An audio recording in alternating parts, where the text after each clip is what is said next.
Some people believe kindness is easiest when you have plenty to spare. Alma Reyes had learned that the opposite was often true. Sometimes the purest generosity came from someone who could least afford to give. Before dawn, Alma woke to the low mechanical hum coming from her mother's bedroom. Her body protested as she sat up, still sore from the long shift she had worked the day before. The apartment was cold, and the old floor creaked beneath her bare feet as she crossed the narrow hallway. In the kitchen, she opened the refrigerator and stared at what remained. A little milk, a few eggs, several slices of bread beginning to dry around the edges. It was not much, but Alma had become skilled at turning almost nothing into enough. She gathered her mother's glucose meter and medication, then passed quietly by her nephew's room. Nico was still asleep beneath a faded blanket. His backpack rested beside the bed, decorated with bright patches that concealed torn fabric underneath. Alma entered her mother's room and found Teresa already awake.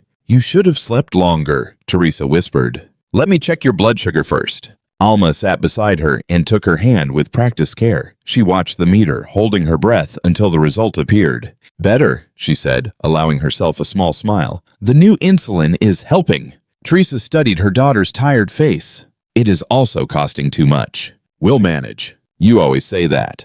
And somehow, we always do. Alma helped her mother take her medication before returning to the kitchen. She prepared Nico's lunch, turning the last apple so its bruised side would not show. She made him a peanut butter sandwich and added crackers she had saved from her own meal at work. Then she slipped an envelope into the front pocket of his backpack. Inside was the money for his school trip to a science museum. That money should have gone toward the electricity bill. A final notice waited in the kitchen drawer beside the rent statement and several medical bills. But Nico had spent days talking about the museum, his eyes shining whenever he mentioned the planetarium and the dinosaur exhibits. Alma could not bear to tell him he had to stay behind. She closed the backpack and stood for a moment with her hand resting on it. Some sacrifices hurt, others felt necessary. By the time the sky began to lighten, Alma was walking through the cold streets of Hawthorne Bend toward Bell's Diner. Her thin coat did little against the wind. Ahead, the diner's flickering neon sign painted the cracked parking lot in a tired pink glow.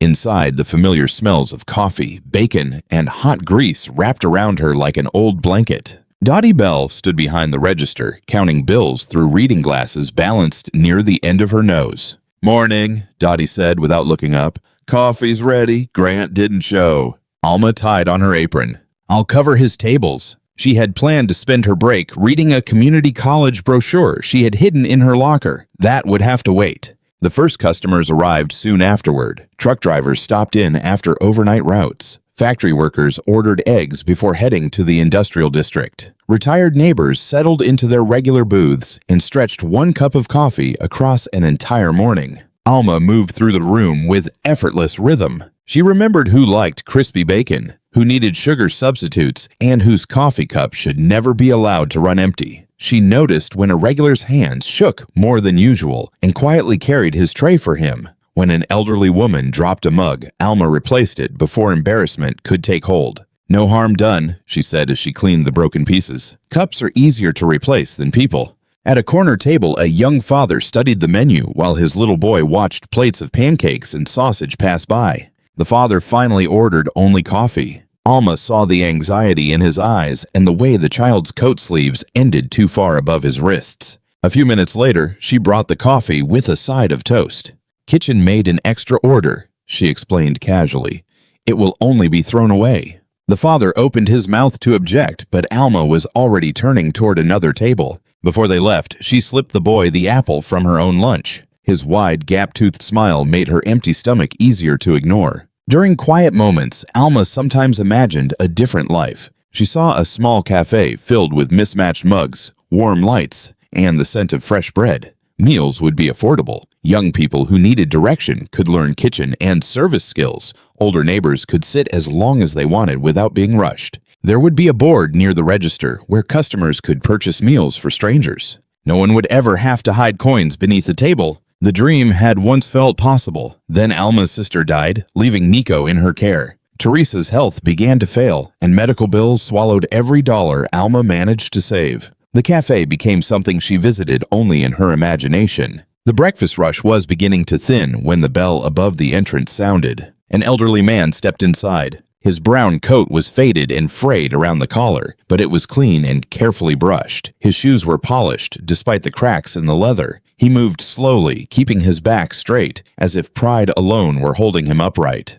He chose the smallest booth beside the front window. Alma watched him study the menu. His fingers traveled down the column of prices, pausing beside each item before moving on. She gave him time before approaching. "Good morning. May I bring you some coffee?" "Black coffee, please." His voice was refined, the voice of someone who had once been accustomed to being heard. As Alma poured, she noticed that his hands remained beneath the edge of the table. A faint metallic sound told her he was counting coins. The kitchen door swung open, releasing the smell of bacon, eggs, and pancakes into the dining room. The man inhaled before he could stop himself. His eyes closed for the briefest moment. Alma followed his gaze toward a nearby breakfast platter. When he realized she had noticed, he lowered his eyes to his coffee. She touched the tips inside her apron pocket. Every dollar was supposed to go toward Teresa's insulin. The prescription was already overdue. Nico needed better shoes, and the electric company had sent another warning. All the sensible reasons to walk away crowded into Alma's mind. She carried the coffee pot back to the kitchen. "Dean, I need scrambled eggs, toast, oatmeal, and some fruit." The cook glanced at the order rail. "Where's the ticket?" "Kitchen mistake. I'll cover it." Dean looked toward the dining room, then back at Alma. He had worked beside her long enough to understand. A few minutes later, Alma returned to the booth carrying a full breakfast. "I'm sorry to bother you," she said. "The kitchen prepared this by mistake. We can't serve it to another customer, and throwing away good food would be terrible. Would you help us by taking it?" The man looked from the plate to her face. "I ordered only coffee." "I know. I cannot pay for this." "There's nothing to pay. You would be doing us a favor." His blue eyes remained fixed on hers. Alma sensed that he understood the gentle lie she had created. She had given him a way to accept the meal without surrendering his pride. After a long silence, he nodded. "That is very considerate of you." Alma smiled and walked away, allowing him to eat without being watched. She kept his coffee full, but otherwise left him alone. From across the room, she noticed how carefully he ate. He finished every bite and used the final corner of toast to collect what remained on the plate. When he was done, Alma placed a bill for only the coffee face down beside his cup. The old man counted his coins twice before leaving them on the table. As he passed her, he paused and offered a slight bow. No words were exchanged, but his gratitude remained in the room after he was gone. Alma took money from her tips and paid for the breakfast herself. Her stomach growled as she cleared the booth. She skipped lunch. That evening, she returned home exhausted and hungry. Teresa was seated in her usual chair while Nico completed his homework at the kitchen table. "Did you eat?" Teresa asked. "Yes, there were extra sandwiches at the diner." The lie left Alma's mouth easily. She had become good at protecting the people she loved from worries they could not solve. After kissing her mother and nephew, Alma went to her bedroom and counted her tips. It was not enough for the prescription. She pressed the heels of her hands against her eyes and fought back tears. She should have kept the breakfast money. She should have thought first about her own family. Yet when she pictured the old man breathing in the smell of food he could not afford, regret would not come. The following morning, Alma divided the remaining cereal between herself and Nico. His bowl received most of it.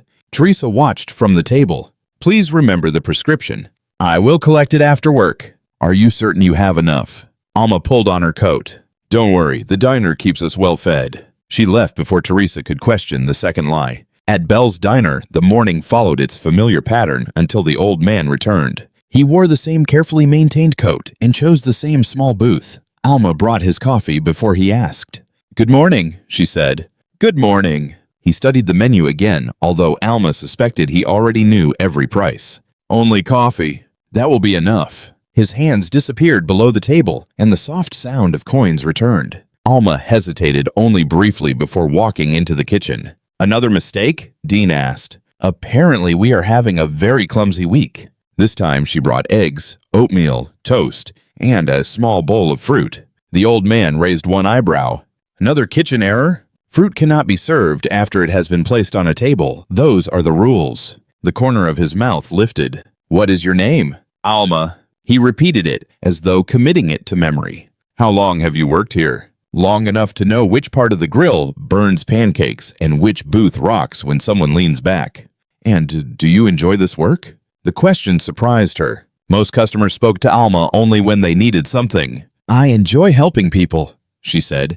"Places like this need someone to keep them alive." The old man's gaze sharpened. "Yes," he said quietly, "they do." Before he could ask anything more, Dottie called the staff into the kitchen. Her face was tense. "Food prices are climbing again," she told them. "Inventory is disappearing faster than money is coming in. If we have another bad stretch, I don't know how much longer we can keep the doors open." Silence settled over the kitchen. Belle's Diner was more than Alma's job. It was where lonely people came to be recognized, where workers found warmth after difficult shifts, and where families with little money could still share a meal. The thought of losing it frightened her almost as much as losing her paycheck. She returned to the dining room and found the old man watching the worn booths and stained ceiling with quiet attention. When his meal was finished, he thanked her and left. Alma earned less in tips than she had hoped. Teresa's medication would have to wait again. The old man continued returning. His name, she eventually learned, was Everett Calloway. Each visit became part of a silent ritual. Everett ordered coffee. Alma invented a kitchen mistake he accepted without allowing either of them to speak openly about what was happening. Sometimes she brought oatmeal, sometimes eggs and toast. On a crowded morning, she slipped him a warm breakfast sandwich wrapped in paper. Their conversations slowly grew longer. They discussed the weather, the newspaper, the changing town, and the old brick buildings across the street. Everett asked about the customers and listened when Alma explained which ones had lost jobs, which ones lived alone, and which families were struggling. He noticed Nico when the boy came to the diner after school to do homework. "Is he your son?" Everett asked. "My nephew." Alma glanced toward the booth where Nico sat surrounded by books and pencils. "I'm raising him. My sister is gone." Everett did not offer pity. He simply looked at Nico with understanding. "He seems like a thoughtful young man." "He is. He works hard and almost never complains." Everett began studying the diner as carefully as he studied Alma. He noticed the ceiling tile darkened by an old leak. He saw the tape holding together one of the seats and the way Dottie rubbed her knee when she believed no one was watching. "This place carries a great deal of history," he said. "It has been here longer than most businesses in town. And now we look after the people who stayed behind." Everett nodded. "Places survive because someone continues choosing them."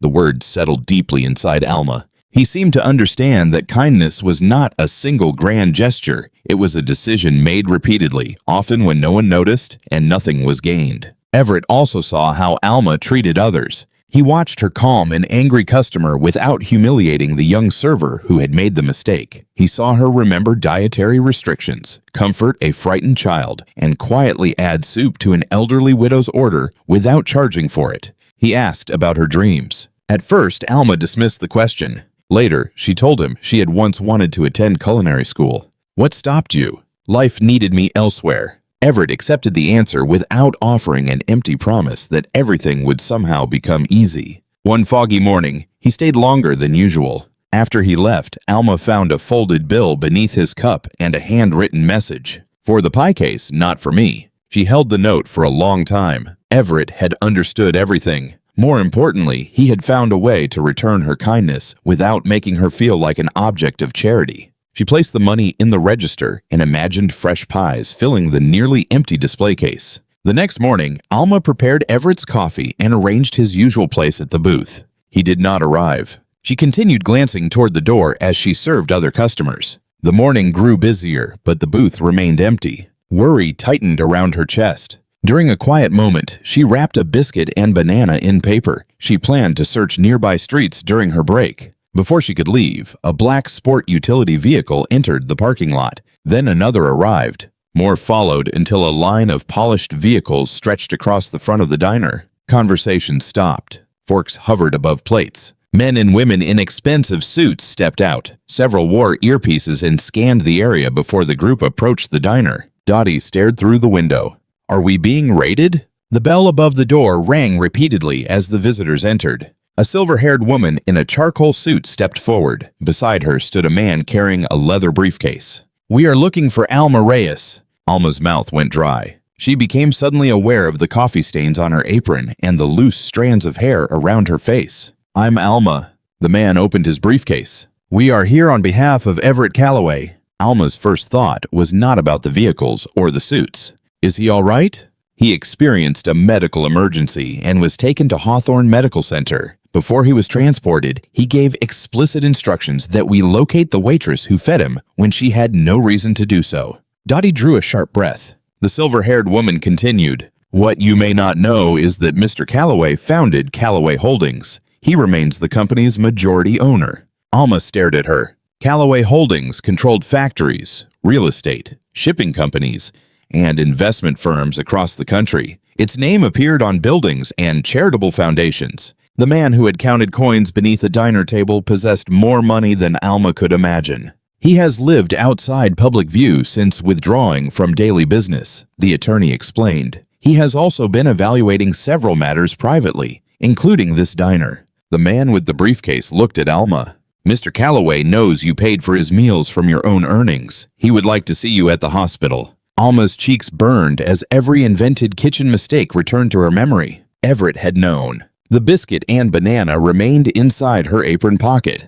"I need to contact my mother. A member of our team has already gone to your apartment to explain the situation and make certain your nephew is cared for." Alma turned toward Dottie. The older woman untied Alma's apron with trembling fingers. "Go," Dottie said. "We'll handle things here." Alma followed the legal team outside and entered one of the vehicles. The leather seats were smooth and spotless. Through the dark window, she watched Bell's diner grow smaller behind them. Her ordinary world seemed to be slipping away, and she had no idea what waited beyond it. The hospital floor, where Everett was being treated, looked nothing like the crowded public areas below. The corridors were silent, paintings hung beneath soft lights, and security guards stood near every entrance. Executives and advisors whispered around the nurses' station, staring at phones and tablets. They all turned toward Alma. Her shoes squeaked against the polished floor. She could still smell coffee and bacon on her uniform. While she waited, a younger woman approached. Her cream-colored blazer, pearl earrings, and carefully controlled expression announced wealth before she spoke. "You are the waitress." "I'm Alma Reyes." Alma offered her hand. The woman ignored it. "Sloan Calloway. Everett is my grandfather." Concern was present in Sloan's eyes, but it was buried beneath suspicion. "Did you know who he was when you began feeding him?" "No." "How convenient." He looked hungry. "You did not think to call anyone? A manager, social services?" He wasn't asking for help. He was trying not to lose his dignity. Sloan gave a cold laugh. "And you protected that dignity by altering meal tickets and hiding the transactions?" Alma felt heat rise in her face. "I paid for everything he ate?" Before Sloan could respond, the silver-haired attorney returned. "He is awake." Sloan stepped forward.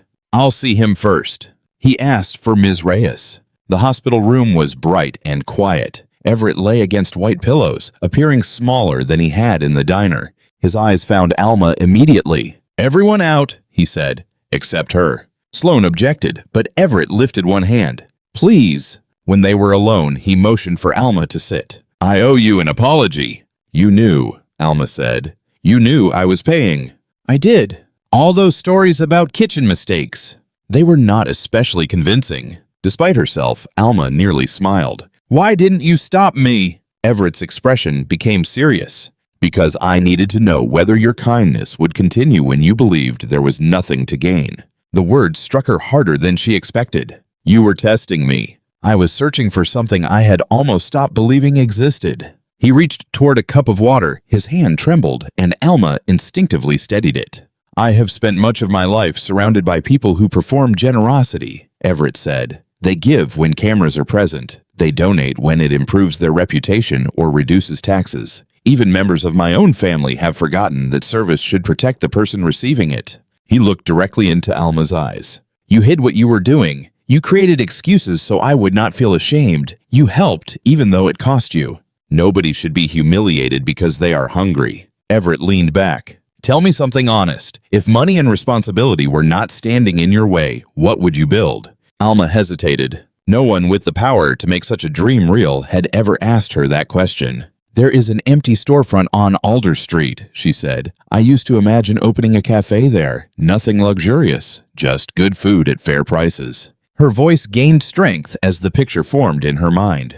"We could teach job skills to teenagers and people rebuilding their lives. There could be a board where customers pay for meals for strangers, Families would not have to choose between eating and paying another bill. She stopped, suddenly embarrassed. Everett was nodding. A nurse entered and announced that he needed rest. As Alma stood, Everett caught her hand. "Thank you," he whispered, "for reminding me what it feels like to be human." The attorney escorted Alma back downstairs. Before Alma entered the waiting vehicle, the woman spoke. "Mr. Calloway would like you to return. He says what he wants to discuss is larger than gratitude." When Alma visited again, Everett had a table covered with documents beside his hospital bed. "I have been investigating Bell's Diner," he said. Alma stiffened. "If this is about the meals, it is about the building." He opened a folder. "The development company that owns the property has repeatedly increased the rent while refusing to make essential repairs. The building carries debt and legal claims. Dottie is losing money simply trying to remain open." Alma's heart sank. She had known the diner was struggling, but she had not understood how close it was to disappearing. "I want my foundation to purchase the property," Everett continued. "We would clear the debt and renovate the building." "What would happen to Dottie?" "She would remain involved for as long as she chooses." "And me?" "I want you to become the managing partner of a community trust." Alma stared at him. "I'm a waitress." "You are a leader." "I serve coffee." "You manage conflict, remember people's needs, protect your coworkers, and solve problems before anyone asks. You carry the troubles of an entire room without making people feel like burdens." Everett tapped another folder. The diner would become the center of a larger initiative. Affordable meals, training programs, scholarships, support for families and young people who need a second chance. Alma could see Nico studying in a renovated booth. She imagined Teresa receiving reliable medical care and young workers learning in a modern kitchen. Then fear replaced the vision. "I don't know how to run an organization." "That can be taught," Everett replied. "Character cannot." The door opened. Sloan entered with two members of the company's board. Her expression was carefully controlled. "Grandfather, should you be conducting business while recovering?" "I am perfectly capable of making decisions." One of the board members looked at Alma. "We understand you established an unusual relationship with Mr. Calloway by providing unauthorized meals. I fed someone who appeared hungry. And now you are being offered control of a valuable community project." "I never asked him for anything." Sloan folded her arms. "You expect us to believe you accidentally directed your generosity toward one of the wealthiest men in the country?" "I did not know his name." Alma met her gaze. "And he was not the only person I helped. Ask anyone at Bell's." That evening, Alma visited Dottie at home. The older woman finally showed her the overdue invoices, loan notices, and unpaid repair bills she had kept hidden. "I have been moving money from one account to another, hoping the next good week would save us," Dottie admitted. "There hasn't been a good week in a long time." Her eyes filled with tears. "That diner was my mother's life. I thought it would die while I was standing behind the register pretending everything was fine." When Alma returned home, Nico was drawing at the kitchen table. His picture showed Bell's Diner with bright windows, fresh paint, flowers, and a large sign above the entrance. "Welcome," he had written in careful letters. Alma placed her hand on his shoulder. The opportunity Everett offered was enormous. So was the danger of trusting it. Soon, property inspectors and renovation specialists began visiting the diner. They measured walls, examined pipes, photographed damaged equipment, and discussed replacing the electrical system. The regular customers watched with fascination. "Old building," one assessor said, "but the foundation is strong." During a break, Dottie pulled Alma into the supply room. "Maybe I have been fighting so hard to preserve everything that I forgot what matters." She looked around at the nearly empty shelves.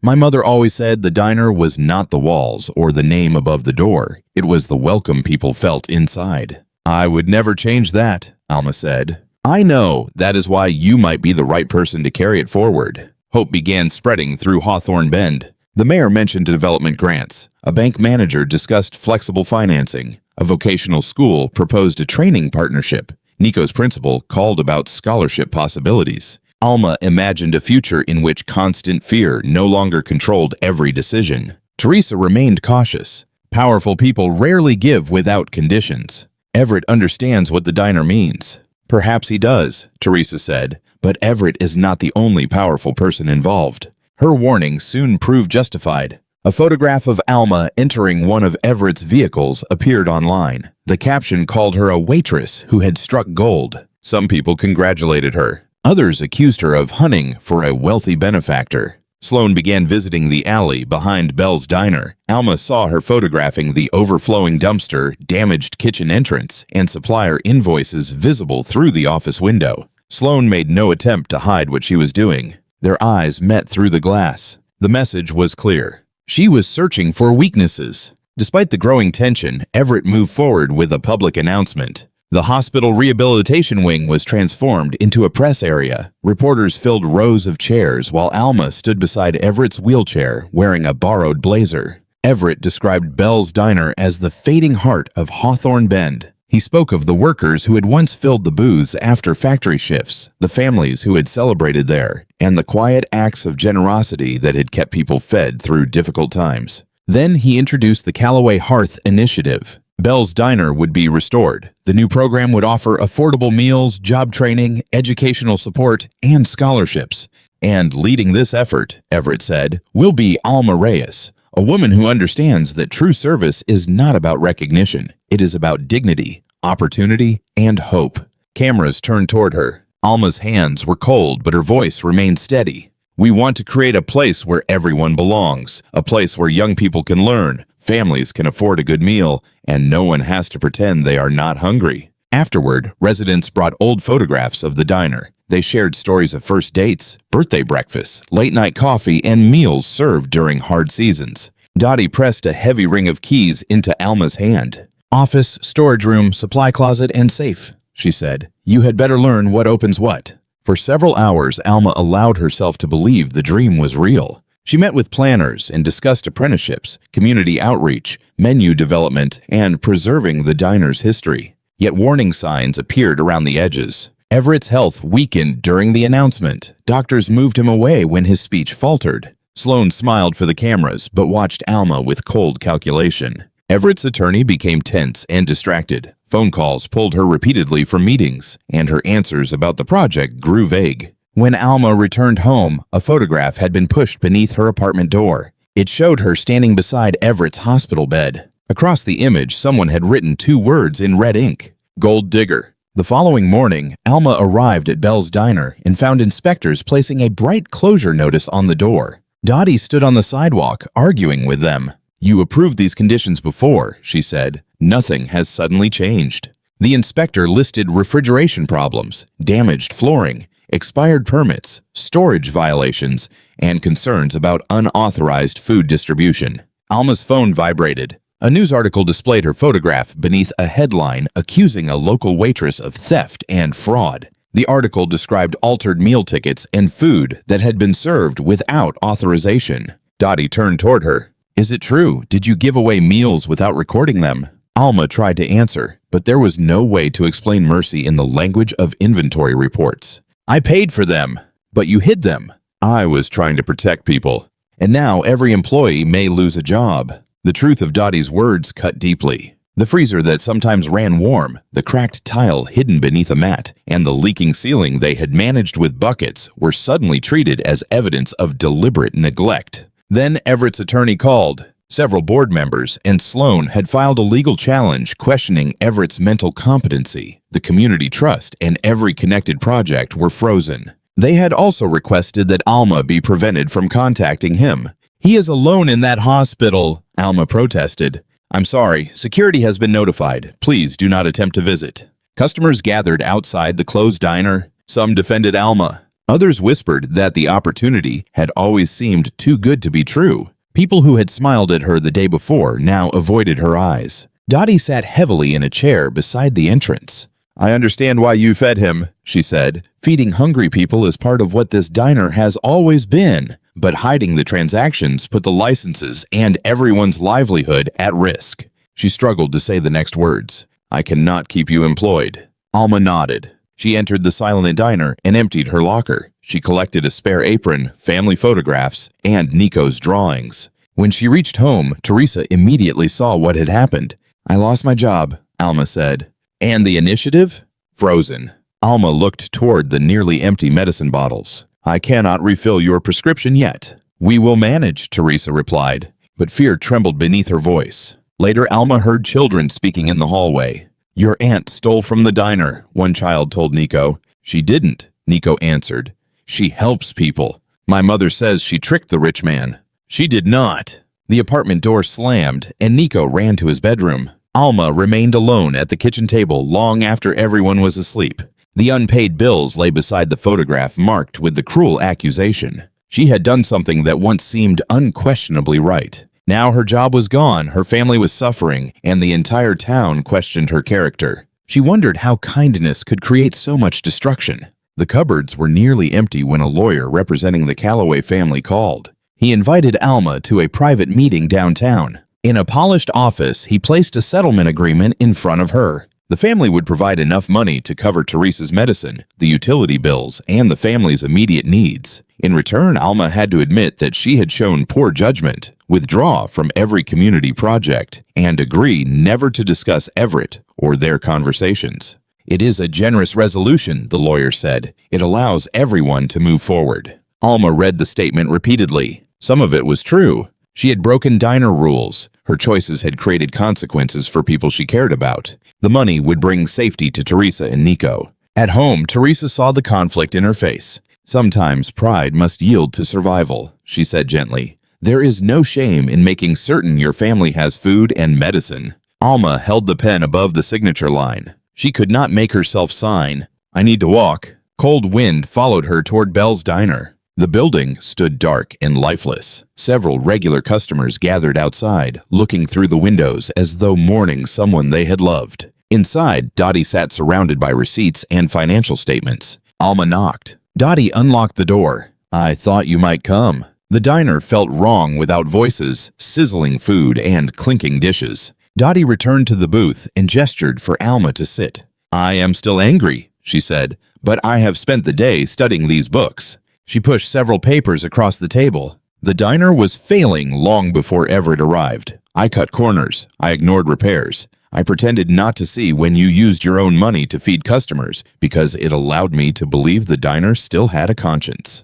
Her eyes filled. "I let you carry the cost of kindness while I kept my hands clean. That part belongs to me." A weather alert sounded from the old radio. A severe snowstorm was moving across Hawthorne Bend. Power failures had already begun. The church shelter was asking for emergency volunteers because elderly residents were arriving from nearby apartment buildings. Alma's phone displayed another message from the lawyer asking whether she had signed. Then a message arrived from the shelter coordinator. "Power is failing. Do you know anyone who can organize emergency meals?" Alma looked at the settlement agreement inside her coat. Safety waited behind one signature. Outside, heavy snow began covering the street. Alma stood. "I have to go." She returned to her apartment and gathered everything she could find. Teresa helped pack canned vegetables, pasta, bread, and soup. Alma knocked on neighbors' doors, and people added food from their own cupboards. By the time she reached the church shelter, the power was out. Elderly residents huddled beneath blankets while volunteers moved through dark rooms with flashlights. More people were arriving from buildings that had lost heat. "The kitchen is electric," the coordinator told Alma. "We cannot cook anything." Alma surveyed the room. The same calm focus she used during a crowded breakfast shift settled over her. "Give me a few minutes." She called Dean, who owned a large propane grill. "Bring it and every fuel container you have." She contacted the hardware store owner and requested battery lights, extension cords, and portable heaters. The covered loading area beside Bell's Diner offered shelter from the storm and enough ventilation for the grill. Within a short while, a temporary kitchen took shape. Volunteers hung battery-powered lights. Folding tables were carried from the church. The grill produced enough heat to warm soup and cook simple meals. Alma gave instructions without shouting. "Bread station near the entrance. Keep the hot drink separate so children do not reach across the grill. Label anything containing dairy. Serve the elderly residents first."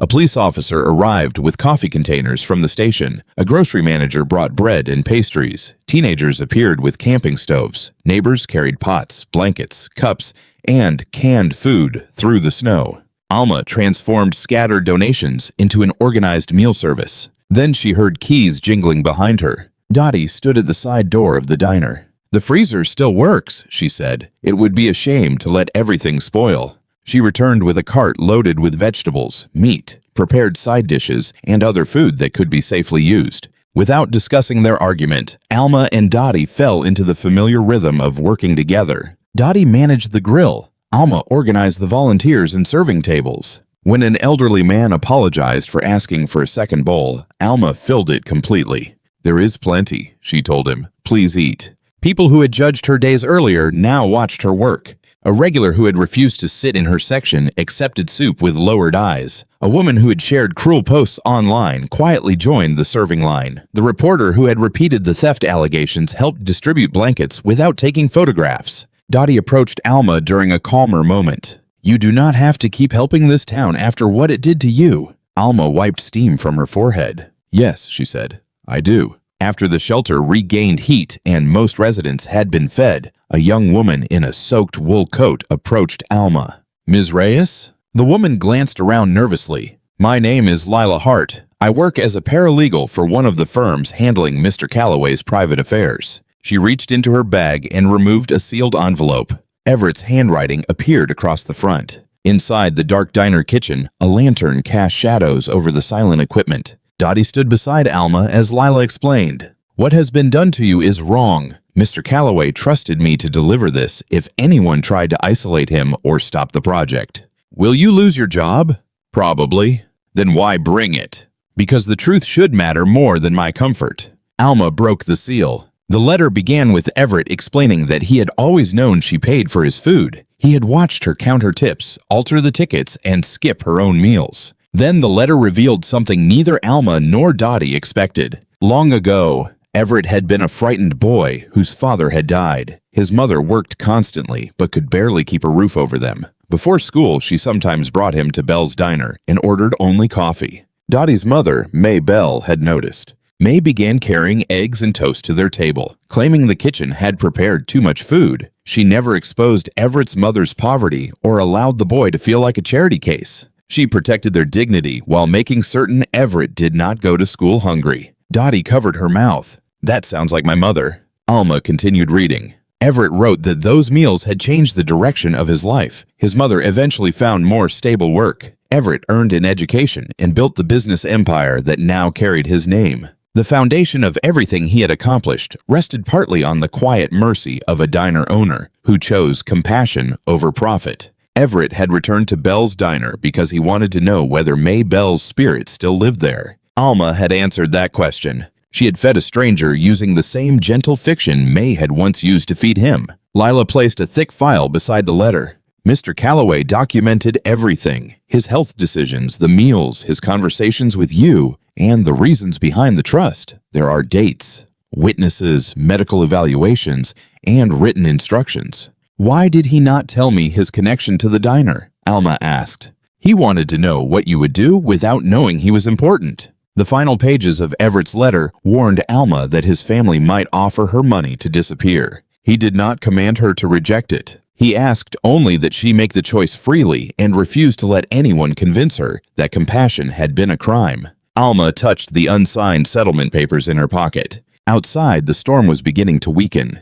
"I will not sign," she said. Dottie wiped tears from her face. Alma folded Everett's letter carefully. "I broke a policy, and I will accept responsibility for that, but I will not say that feeding a hungry person was wrong." The competency hearing drew reporters, business leaders, diner regulars, and curious residents to the county courthouse. Alma wore a simple black dress, Teresa leaned on her arm, and Nico remained close beside Dottie. Inside, Sloan sat with the Calloway family's attorneys. The hearing began with an attack on Alma's character. The lawyers displayed irregular diner receipts, missing meal entries, and security photographs showing Alma visiting Everett. They described her as a financially desperate waitress who had cultivated a relationship with an isolated older man. They presented her unpaid bills, her mother's medical needs, and the responsibility of raising Nico as proof that she had a motive to manipulate Everett. Alma felt each accusation strike like a physical blow. Signing the settlement would have been easier. She could have protected her family and disappeared. When she was permitted to speak, Alma stood before the microphone. She looked beyond the lawyers and cameras toward the people she recognized from the diner. "Yes," she began, "I violated diner policy. I recorded meals incorrectly and used my tips to pay for food I gave away. I accept responsibility for those choices." Whispers traveled through the courtroom. "But I will not apologize for feeding someone who is hungry." The room became quiet. "I did not ask Mr. Calloway for his name, his bank balance, or his influence. I saw his hands shaking while he counted coins beneath a table. I saw him breathe in the smell of food he believed he could not afford." Her voice strengthened. "Bell's Diner has never been only a business. It is where workers warm themselves after difficult nights. It is where children do homework when home is not peaceful. It is where lonely people sit with one cup of coffee because being around others hurts less than being alone." Alma looked toward Dottie. "I gave Everett breakfast because hungry people should eat. I expected no reward. I did not even expect him to return." Lila submitted Everett's letter and supporting records to the judge. While the documents were being reviewed, noise rose outside the courtroom. The doors opened. Medical staff entered with Everett seated in a transport chair. He appeared thin and tired, but his eyes were clear. Sloan rose. "Grandfather, your doctors said—" "My doctors are here," Everett interrupted, "and I am capable of speaking for myself." The judge asked whether he understood the purpose of the hearing. "I understand it perfectly." Everett explained his childhood connection to Bell's Diner. He described May Bell's kindness and his decision to return anonymously. He testified that Alma had never requested money, employment, or influence. She had not known his identity. She had helped him repeatedly while struggling to provide for her own family. "Integrity," Everett said, "is what a person chooses when there is no audience and no reward." He then described the board's attempts to block his community projects and isolate him after his medical emergency. He named those who had tried to use his illness to seize control and suppress his written instructions. When Everett finished, the courtroom remained silent. The judge reviewed the medical evaluations and legal records before delivering her decision. Everett was competent. His decisions had been deliberate and properly documented. The restrictions against the trust were removed, and his community initiative was allowed to proceed. Alma released a breath she had been holding since the diner closed. Nico wrapped both arms around her. Teresa whispered a prayer of gratitude. Across the courtroom, Sloan lowered her eyes. For the first time, she looked less like an adversary and more like someone exhausted from carrying fear, pride, and expectation. When Bell's Diner reopened, sunlight poured across polished wooden floors. The torn booths had been restored, the leaking ceiling was repaired, fresh paint brightened the walls, and the kitchen shone with modern equipment. The new sign above the entrance read Carver's Table, yet Alma made certain the welcome inside remained unchanged. She still arrived before the first customers. She checked the coffee, greeted the kitchen trainees, and examined the day's supplies. Dottie kept a cushioned stool beside the register and insisted on managing the books. "I do not trust any of you with numbers," she declared whenever retirement was mentioned. Teresa received her medication without delays. Nico had the school supplies and opportunities he needed, though Alma taught him never to forget the days when an apple and a sandwich had to be carefully divided.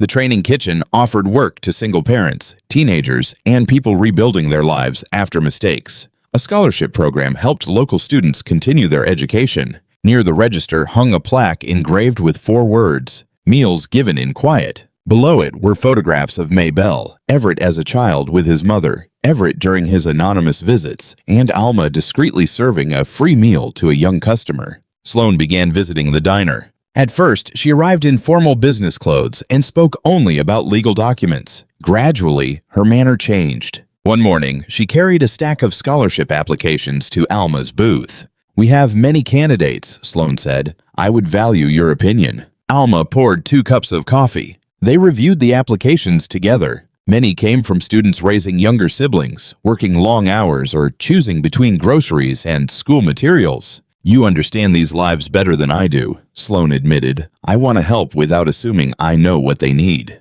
"We will learn together," Alma said. Their partnership remained imperfect, but it was honest. Healing, Alma discovered, often began awkwardly. Nico entered with his backpack and settled into a corner booth to finish his homework. Trainees greeted him as he passed. Dottie reviewed receipts behind the counter. Sloan made notes beside the scholarship applications. Then Alma noticed a man standing outside. His clothes were clean but worn. Hunger and embarrassment competed across his face. He entered slowly, chose the smallest booth, and studied the menu for too long. When Alma approached, she heard coins moving beneath the table. "Coffee," he said. "Just coffee." Alma nodded. The training kitchen prepared an extra breakfast skillet. Would you help us by taking it? Otherwise, Dean will complain all morning about wasted food. The man swallowed. I don't want to cause trouble. You are not causing any trouble. She returned with eggs, potatoes, fruit, and toast. She placed the meal before him with casual grace, then walked away before gratitude could become embarrassment. From behind the counter, Dottie caught her eye.